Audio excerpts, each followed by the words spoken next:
ನಮಸ್ಕಾರ ಗೆಳೆಯರಿ, stock market Kannada ಚಾನಲ್ಗೆ ಸ್ವಾಗತ ಸುಸ್ವಾಗತ.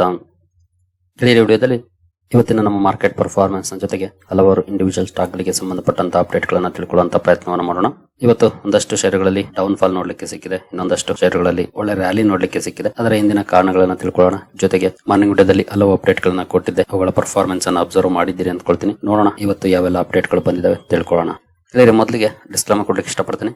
ಇಲ್ಲಿ ಕವರ್ ಮಾಡ್ತಿರುವಂತ ಯಾವುದೇ ಸ್ಟಾಕ್ ಅನ್ನು ಕೂಡ ರೆಕಮೆಂಡ್ ಮಾಡ್ತಿಲ್ಲ. ನೀವು ಫರ್ದರ್ ಸ್ಟಡಿ ಮೆಡಿಟೇಷನ್ ತಗೊಳ್ಬಹುದು. ಆಸ್ ಎಜುಕೇಶನಲ್ ಪರ್ಪಸ್ ನನ್ನ ವಿಡಿಯೋ ಮುಂದೆ ತರ್ತಾ ಇದ್ದೀನಿ. ಹಾಗೆ ನಿಮ್ಗೆ ಏನಾದ್ರು ನಮ್ಮ ತರಬೇತಿ ಕಾರ್ಯಕ್ರಮದಲ್ಲಿ ಇಂಟ್ರೆಸ್ಟ್ ಇದ್ರೆ ಇಮೇಲ್ ಮೂಲಕ ಸಂಪರ್ಕ ಮಾಡಬಹುದು. ಫಂಡಮೆಂಟಲ್ ಅನಾಲಿಸಿಸ್ ಆಗ್ಬಹುದು, ಟೆಕ್ನಿಕಲ್ ಅನಾಲಿಸಿಸ್ ಆಗ್ಬಹುದು, ಇನ್ನೂ ಇತರೆ ವಿಷಯಗಳು ಈ ಕಾರ್ಯಕ್ರಮದಲ್ಲಿ ಇದ್ದಾವೆ. ಇಂಟ್ರೆಸ್ಟ್ ಇರೋರು ಸಂಪರ್ಕ ಮಾಡಬಹುದು. ಇನ್ನು ಇವತ್ತಿನ ನಮ್ಮ ಮಾರ್ಕೆಟ್ ಕಡೆ ಬಂದ್ರೆ ನಿಫ್ಟಿಯಲ್ಲಿ ನೋಡಬಹುದು 87 ಪಾಯಿಂಟ್ಸ್ ಅಥವಾ 0.34% ಡೌನ್ ಪರ್ಫಾರ್ಮೆನ್ಸ್ ನೋಡ್ಲಿಕ್ಕೆ ಸಿಕ್ಕಿದೆ. ಓಪನಿಂಗ್ ಫ್ಲಾಟ್ ಇತ್ತು ನೋಡಬಹುದು. ನಿನ್ನೆ ಕ್ಲೋಸಿಂಗ್ 597 ಇತ್ತು, ಓಪನಿಂಗ್ 293 ಆಯ್ತು. ಅಂದ್ರೆ 4 ಪಾಯಿಂಟ್ಸ್ ಡೌನ್ ಅಲ್ಲಿ ಓಪನ್ ಆಯ್ತು. ಬಟ್ ಅನಂತರ ಒಳ್ಳೆ ಕಮ್ ಬ್ಯಾಕ್ ನೋಡ್ಲಿಕ್ಕೆ ಸಿಕ್ತು ನೋಡಬಹುದು. ಪಾಸಿಟಿವ್ ಕೂಡ ಆಯ್ತು, ಅಪ್ ಟು 679 ವರೆಗೂ ಕೂಡ ಹೋಯ್ತು. ಅಂದ್ರೆ almost more than 80 points up ಆಯ್ತು. ಬಟ್ ಸಸ್ಟೈನ್ ಆಗ್ಲಿಲ್ಲ, ಅಲ್ಲಿಂದ ಡೌನ್ ಫಾಲ್ ಕಂಡು ಬಂತು. ಮತ್ತೆ ಒಂದಷ್ಟು ಪುಲ್ ಬ್ಯಾಕ್ ಕೂಡ ನೋಡ್ಲಿಕ್ಕೆ ಸಿಕ್ತು, ಮಧ್ಯೆ ಒಂದಷ್ಟು ರಿಕವರಿ ಕೂಡ ಆಯ್ತು. ಬಟ್ ಕೊನೆಯಲ್ಲಿ ಅಗೇನ್ ಹೈ ಇಂದ ಡೌನ್ ಫಾಲ್ ನೋಡ್ಲಿಕ್ಕೆ ಸಿಕ್ತು. ಈ ರೀತಿಯ ಹೈ ವಾಲಟೈಲ್ ಪರ್ಫಾರ್ಮೆನ್ಸ್ ಇವತ್ತು ನಿಫ್ಟಿಯಲ್ಲಿ ನೋಡ್ಲಿಕ್ಕೆ ಸಿಕ್ಕಿದೆ. ಓವರ್ ಆಲ್ ಸ್ವಲ್ಪ ಡೌನ್ ಅಲ್ಲಿ ಕ್ಲೋಸಿಂಗ್ ಕೂಡ ನೋಡ್ಲಿಕ್ಕೆ ಸಿಕ್ಕಿದೆ. ಇನ್ನು ಸೆನ್ಸೆಕ್ಸ್ ಕಡೆ ಬಂದ್ರೆ ಇಲ್ಲೂ ಕೂಡ ನೋಡಬಹುದು 148 ಪಾಯಿಂಟ್ಸ್ ಅಥವಾ 0.18% ಡೌನ್ ಪರ್ಫಾರ್ಮೆನ್ಸ್ ನೋಡ್ಲಿಕ್ಕೆ ಸಿಕ್ಕಿದೆ. ಓಪನಿಂಗ್ ನೋಡಬಹುದು, ಇಲ್ಲಿ ಪಾಸಿಟಿವ್ ಇತ್ತು. ಆಕ್ಚುಲಿ 459ಕ್ಕೆ ನಿನ್ನೆ ಕ್ಲೋಸಿಂಗ್ ಇತ್ತು, ಬಟ್ 516ಕ್ಕೆ ಓಪನ್ ಆಯ್ತು. ನಂತರ 846 ವರೆಗೂ ಕೂಡ ಹೋಯ್ತು ಓಪನ್ ಆಗಿ ಮೇಲ್ಗಡೆ. ಬಟ್ ಅಗೇನ್ ಸಸ್ಟೈನ್ ಆಗ್ಲಿಲ್ಲ, ಡೌನ್ ಆಯ್ತು. ಮತ್ತೆ ಒಂದಷ್ಟು ರಿಕವರ್ ಆಯ್ತು, ಮತ್ತೆ ಅಗೇನ್ ಕೊನೆಯಲ್ಲಿ ಡೌನ್ ಫಾಲ್ ಕಂಡು ಬಂತು. ಓವರ್ ಆಲ್ 148 ಪಾಯಿಂಟ್ಸ್ ಡೌನ್ ಅಲ್ಲಿ ಸೆನ್ಸೆಕ್ಸ್ ಕೂಡ ಕ್ಲೋಸಿಂಗ್ ಅನ್ನ ಕೊಟ್ಟಿದೆ. ಒಟ್ಟಿನಲ್ಲಿ ಎರಡು ಕಡೆ ಮತ್ತೊಮ್ಮೆ ಡೀಸೆಂಟ್ ಡೌನ್ ಫಾಲ್ ನೋಡ್ಲಿಕ್ಕೆ ಸಿಕ್ಕಿದೆ ಇವತ್ತು. ಇನ್ನು ಬ್ರಾಡ್ ಮಾರ್ಕೆಟ್ ಇಂಡೈಸಸ್ ಯಾವ ರೀತಿ ಪರ್ಫಾರ್ಮ್ ಮಾಡಿದ್ವು ಅಂತ ನೋಡೋದಾದ್ರೆ ನಿಫ್ಟಿ ನೆಕ್ಸ್ಟ್ 50 ನಲ್ಲಿ ಸ್ವಲ್ಪ ಜಾಸ್ತಿನೇ ಡೌನ್ ಫಾಲ್ ಇದೆ. ಇಂಡೆಕ್ಸ್ ಗೋಲ್ಸಿದ್ರೆ ಅಂದ್ರೆ ನಿಫ್ಟಿ 50 ಗೋಲ್ಸಿದ್ರೆ ನೋಡಬಹುದು 1.24% ಡೌನ್ ಅಲ್ಲಿ ಕ್ಲೋಸಿಂಗ್ ಅನ್ನ ಕೊಟ್ಟಿದೆ ನಿಫ್ಟಿ ನೆಕ್ಸ್ಟ್ 50. ಇನ್ನು ನಿಫ್ಟಿ 100 0.49% ಡೌನ್ ಇದೆ. ನಿಫ್ಟಿ 200 0.58% ಡೌನ್ ಇದೆ. ನಿಫ್ಟಿ 500 0.69% ಡೌನ್ ಇದೆ. ಅಂದ್ರೆ 0.3 ಇಂದ ಮೋರ್ ದೆನ್ 1% ಡೌನ್ ಫಾಲ್ ನೋಡ್ಲಿಕ್ಕೆ ಸಿಕ್ಕಿದೆ. ಎಸ್ಪೆಷಲಿ ನೆಕ್ಸ್ಟ್ 50 ನಲ್ಲಿ ಮತ್ತೆ ಸ್ವಲ್ಪ ಜಾಸ್ತಿ ಡೌನ್ ಫಾಲ್ ಇದೆ. ಇನ್ನು 100, 200, 500 0.5% ಅಥವಾ ಅಬೌವ್ 0.5% ಡೌನ್ ಅಲ್ಲಿ ಕ್ಲೋಸಿಂಗ್ ಅನ್ನ ಕೊಟ್ಟಿದ್ದಾವೆ. ಇನ್ನು ಮಿಡ್ ಕ್ಯಾಪ್ ಶೇರುಗಳ ಕಡೆ ಬಂದ್ರೆ ನಿಫ್ಟಿ ಮಿಡ್ ಕ್ಯಾಪ್ 50 ನಲ್ಲಿ ನೋಡಬಹುದು 0.69% ಡೌನ್ ಇದೆ. ಮಿಡ್ ಕ್ಯಾಪ್ 100 0.95% ಡೌನ್ ಇದೆ. ಮಿಡ್ ಕ್ಯಾಪ್ 150 0.96% ಡೌನ್ ಇದೆ. ಅಂದ್ರೆ ಇಲ್ಲಿ 0.7 ಇಂದ 1% ವರೆಗೂ ಡೌನ್ ಫಾಲ್ ನೋಡ್ಲಿಕ್ಕೆ ಸಿಕ್ಕಿದೆ ಮಿಡ್ ಕ್ಯಾಪ್ ಶೇರುಗಳಲ್ಲಿ. ಏನು ಸ್ಮಾಲ್ ಕ್ಯಾಪ್ ಕಡೆ ಬಂದ್ರೆ ಸ್ಮಾಲ್ ಕ್ಯಾಪ್ 100 ಅಲ್ಲಿ 1.39% ಡೌನ್ ಇದೆ. ಸ್ಮಾಲ್ ಕ್ಯಾಪ್ 50 1.16% ಡೌನ್ ಇದೆ. ಸ್ಮಾಲ್ ಕ್ಯಾಪ್ 250 1.49% ಡೌನ್ ಇದೆ.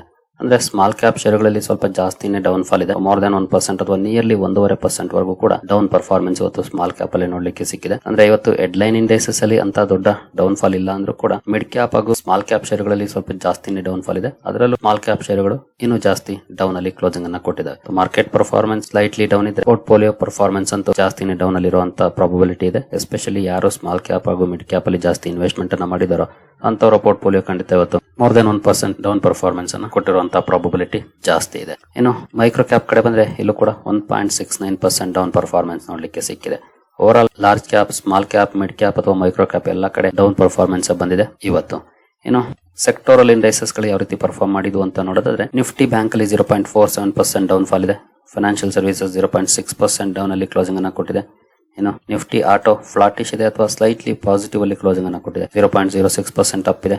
FMCG 0.19% ಡೌನ್ ಇದೆ. ಐಟಿ ನಲ್ಲಿ ಒಂದಷ್ಟು ಪಾಸಿಟಿವ್ ಪರ್ಫಾರ್ಮೆನ್ಸ್ ಇದೆ. 0.18% ಅಪ್ ಅಲ್ಲಿ ಕ್ಲೋಸಿಂಗ್ ಅನ್ನ ಕೊಟ್ಟಿದೆ. ಮೀಡಿಯಾ 2.5% ಡೌನ್ ಇದೆ. ಮೆಟಲ್ ಅಲ್ಲಿ ಮೋರ್ ದನ್ 2% ಡೌನ್ ಫಾಲ್ ನೋಡ್ಲಿಕ್ಕೆ ಸಿಕ್ಕಿದೆ. ಫಾರ್ಮಾ ಕೂಡ 0.38% ಡೌನ್ ಆಗಿದೆ.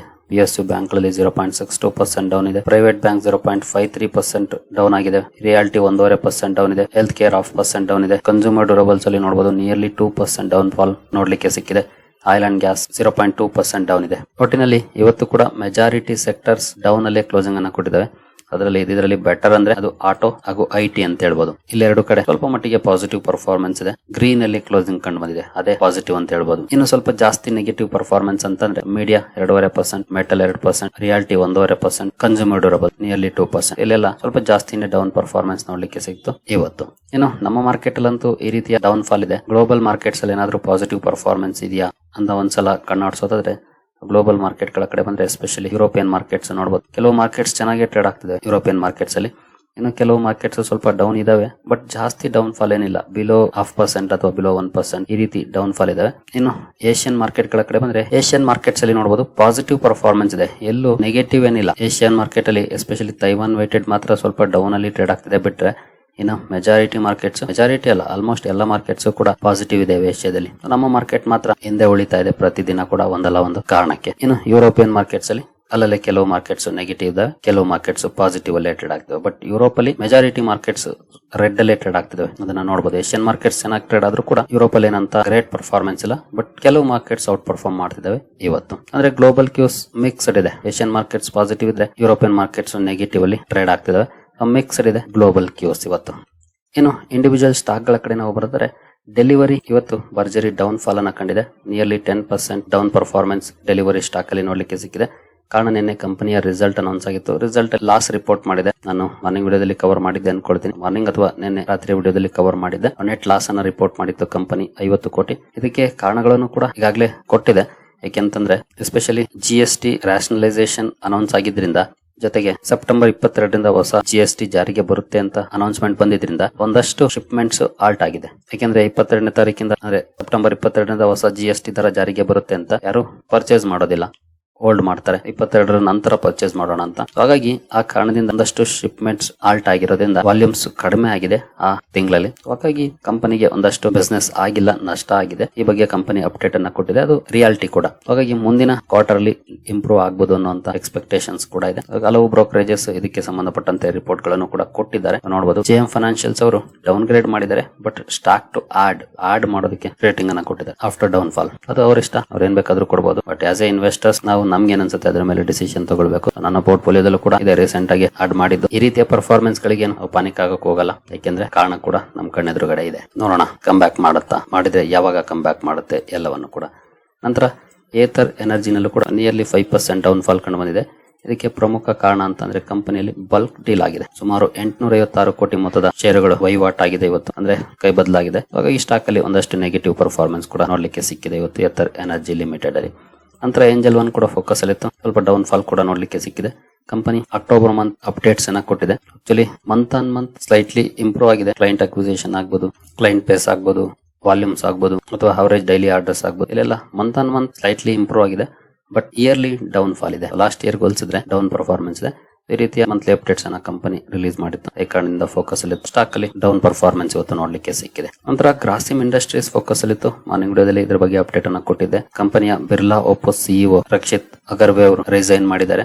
ಜೊತೆಗೆ ರಿಸೈನ್ ಮಾಡಿ ಬ್ರಿಟಾನಿಯಾ ಇಂಡಸ್ಟ್ರೀಸ್ ಅನ್ನ ಜಾಯ್ನ್ ಆಗ್ತಿದ್ದಾರೆ ಅಂತ. ಈ ಕಾರಣದಿಂದ ಈ ಎರಡು ಸ್ಟಾಕ್ ಗಳು ಕೂಡ ಫೋಕಸ್ ಅಲ್ಲಿದ್ದು. ಗ್ರಾಸಿಮ್ ಇಂಡಸ್ಟ್ರೀಸ್ ಅಲ್ಲಿ ನೋಡಬಹುದು 6.5% ನಿಯರ್ಲಿ ಡೌನ್ ಪರ್ಫಾರ್ಮೆನ್ಸ್ ನೋಡ್ಲಿಕ್ಕೆ ಸಿಕ್ಕಿದೆ. At the same time Britannia industries ಅಲ್ಲಿ 2% ಪಾಸಿಟಿವ್ ಪರ್ಫಾರ್ಮೆನ್ಸ್ ನೋಡ್ಲಿಕ್ಕೆ ಸಿಕ್ಕಿದೆ.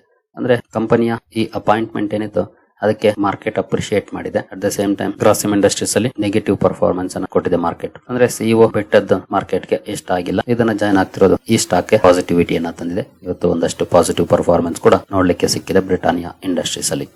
ನಂತರ ಏಷ್ಯನ್ ಪೇಂಟ್ಸ್ ಇವತ್ತು ಫೋಕಸ್ ಅಲ್ಲಿ ಇತ್ತು. ತುಂಬಾ ಒಳ್ಳೆ ಪರ್ಫಾರ್ಮೆನ್ಸ್ ಕೂಡ ನೋಡ್ಲಿಕ್ಕೆ ಸಿಕ್ತು. ನೋಡಬಹುದು 4.5% ಅಪ್ ಅಲ್ಲಿ ಇವತ್ತು ಸ್ಟಾಕ್ ಕ್ಲೋಸಿಂಗ್ ಅನ್ನು ಕೊಟ್ಟಿದೆ. ಯೂಶುವಲಿ ಈ ರೀತಿಯ ದೊಡ್ಡ ಮಟ್ಟದ ಪರ್ಫಾರ್ಮೆನ್ಸ್ ಯಾವಾಗ್ಲೂ ಬರೋದಿಲ್ಲ, ಪದೇ ಬರೋದಿಲ್ಲ, ಯಾವಾಗ್ಲೂ ಒಂದೊಂದ್ಸಲ ಬರುವಂತದ್ದು. ಇವತ್ತು ಅಂತಹ ದಿನಗಳಲ್ಲಿ ಒಂದು ಏಷ್ಯನ್ ಪೇಂಟ್ಸ್ ಗೆ ಯಾಕೆ ಈ ರೀತಿ ಪರ್ಫಾರ್ಮೆನ್ಸ್ ಬಂದಿದೆ ಅಂತಂದ್ರೆ, ನಾವೀಗ ತಾನೇ ಒಂದು ಸುದ್ದಿಯನ್ನ ನೋಡಿದ್ವಲ್ಲ, ಬಿರ್ಲಾ ಓಪೋಸ್ CEO ರಿಸೈನ್ ಮಾಡಿ ಬ್ರಿಟಾನಿಯಾ ಇಂಡಸ್ಟ್ರೀಸ್ ಜಾಯ್ನ್ ಆಗಿದ್ದಾರೆ. ಕಂಪನಿಯ ಕಾಂಪಿಟೇಟರ್ ಅಲ್ಲಿ ಟಾಪ್ ಲೆವೆಲ್ ಮ್ಯಾನೇಜ್ಮೆಂಟ್ ಬದಲಾವಣೆ ಆಗುತ್ತೆ ಅಂದ್ರೆ ಆಬ್ವಿಯಸ್ಲಿ ಇತ್ತೀಚೆಗೆ ಒಳ್ಳೆ ಹಂತಕ್ಕೆ ತಂದವರು ಬಿರ್ಲಾ ಓಪೋಸ್ ಅನ್ನ. ಇಂತಹ ಸಂದರ್ಭದಲ್ಲಿ ಕಾಂಪಿಟೇಟರ್ ಅಲ್ಲಿ ಸ್ವಲ್ಪ ರಿಯಾಕ್ಷನ್ ಬಂದೇ ಬರುತ್ತೆ. ಹಾಗಾಗಿ ಏಷ್ಯನ್ ಪೇಂಟ್ಸ್ ಅಲ್ಲಿ ಒಂದಷ್ಟು ಪಾಸಿಟಿವ್ ಪರ್ಫಾರ್ಮೆನ್ಸ್ ಬಂದಿದೆ. ಜೊತೆಗೆ ಕ್ರೂಡ್ ಆಯಿಲ್ ಅಲ್ಲಿ ಒಂದಷ್ಟು ಡೌನ್ ಫಾಲ್ ಇದೆ, ಅದು ಕೂಡ ಒಂದಷ್ಟು ಪಾಸಿಟಿವಿಟಿಯನ್ನು ತಂದಿರಬಹುದು. ಇನ್ನು ಕೆಲವು ಕಾರಣಗಳನ್ನ ನಾವು ನೋಡೋದಾದ್ರೆ, ಫಾಲಿಂಗ್ ಕ್ರೂಡ್ ಪ್ರೈಸಸ್, MSCI ರಿಜಿಗ್ ಅಂದ್ರೆ ರಿಪೋರ್ಟ್ಸ್ ಮೂಲಕ ಒಂದು ಸುದ್ದಿ ಬಂದಿದೆ.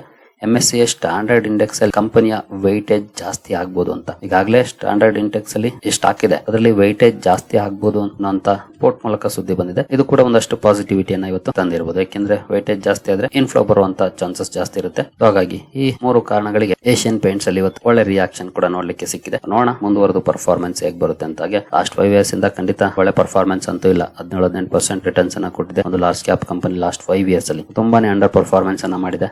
ಬಟ್ ನೋಡೋಣ ಸ್ಟ್ರಾಂಗ್ ಕಮ್ ಬ್ಯಾಕ್ ಏನಾದ್ರು ಮಾಡುತ್ತಾ ಅಂತ. ಜೊತೆಗೆ ಇನ್ನೂ ಕೆಲವು ರಿಪೋರ್ಟ್ ಗಳು ಬರ್ತಿದಾವೆ. ಬಿರ್ಲಾ ಓಪಸ್ ನ ಕಾಂಪಿಟೇಷನ್ ಏನಿತ್ತು ಈಗ ಕೂಲ್ ಆಗ್ತಿದೆ. ಕಸ್ಟಮರ್ಸ್ ಏಷ್ಯನ್ ಪೇಂಟ್ ಕಡೆ ತಿರುಗ್ತಿದ್ದಾರೆ. ಬಹುಶಃ Q3 ಪರ್ಫಾರ್ಮೆನ್ಸ್ ತುಂಬಾ ಚೆನ್ನಾಗಿ ಇರಬಹುದು ಅನ್ನೋಂತ ರಿಪೋರ್ಟ್ ಗಳು ಕೂಡ ಬರ್ತಿದಾವೆ. ಬಟ್ ಎಕ್ಸಾಕ್ಟ್ಲಿ ಗೊತ್ತಿಲ್ಲ ಏನಾಗುತ್ತೆ ಅಂತ. ಬಟ್ ಆ ತರದ ರಿಪೋರ್ಟ್ ಗಳನ್ನು ಕೂಡ ನಾವು ನೋಡ್ಲಿಕ್ಕೆ ಸಿಗ್ತಿದಾವೆ. ನೋಡೋಣ ಕಾದು ಯಾವ ರೀತಿ ಇರುತ್ತೆ ಮುಂದುವರೆದು ಪರ್ಫಾರ್ಮೆನ್ಸ್ ಅಂತ. ಇನ್ನು ಆರ್ಡರ್ ಗಳ ಕಡೆ ಬರೋದಾದ್ರೆ SBC ಎಕ್ಸ್ಪೋರ್ಟ್ಸ್ ಇವತ್ತು ಒಂದು ಆರ್ಡರ್ ಅಪ್ಡೇಟ್ ಅನ್ನು ಕೊಟ್ಟಿದೆ. ನೋಡಬಹುದು ಕಂಪನಿಗೆ 45 ಕೋಟಿ ಆರ್ಡರ್ ಸಿಕ್ಕಿದೆ. ಗಾರ್ಮೆಂಟ್ ಆರ್ಟಿಕಲ್ ಸಪ್ಲೈಗೆ ಸಂಬಂಧಪಟ್ಟಂತೆ ಶರ್ಟ್, ಟ್ರೌಸರ್ಸ್, ಶಾರ್ಟ್ಸ್ ಎಕ್ಸೆಟ್ರಾ. ಈ ಸುದ್ದಿ ಕಾರಣಕ್ಕೆ ಸ್ಟಾಕ್ ಫೋಕಸ್ ಅಲ್ಲಿತ್ತು ಇವತ್ತು. ನಂತರ ಶೆಲ್ಟರ್ ಫಾರ್ಮಾ ಕೂಡ ಫೋಕಸ್ ಅಲ್ಲಿತ್ತು. ಕಾರಣ ಕಂಪನಿಗೆ ಒಂದು ಆರ್ಡರ್ ಸಿಕ್ಕಿದೆ ಇಂಟರ್ನ್ಯಾಷನಲ್ ಎಂಟಿಟಿಯಿಂದ ಸುಡಾನ್. $98,875 ಮೊತ್ತದ ಆರ್ಡರ್ ಇದು. ಈ ಸುದ್ದಿ ಕಾರಣಕ್ಕೆ ಶೆಲ್ಟರ್ ಫಾರ್ಮಾ ಕೂಡ ಫೋಕಸ್ ಅಲ್ಲಿತ್ತು ಇವತ್ತು. ಸರಿ ಗೆಳೆಯರಿ, ಈ ಎಲ್ಲ ಅಪ್ಡೇಟ್ಸ್ ನಿಮಗೆ ಇಷ್ಟ ಆಗಿದೆ ಅಂದ್ಕೊಳ್ತೀನಿ. ಮುಂದಿನ ವಿಡಿಯೋದಲ್ಲಿ ಸಿಗೋಣ. ಅಲ್ಲಿವರೆಗೂ ಜೈ ಹಿಂದ್, ಜೈ ಕರ್ನಾಟಕ.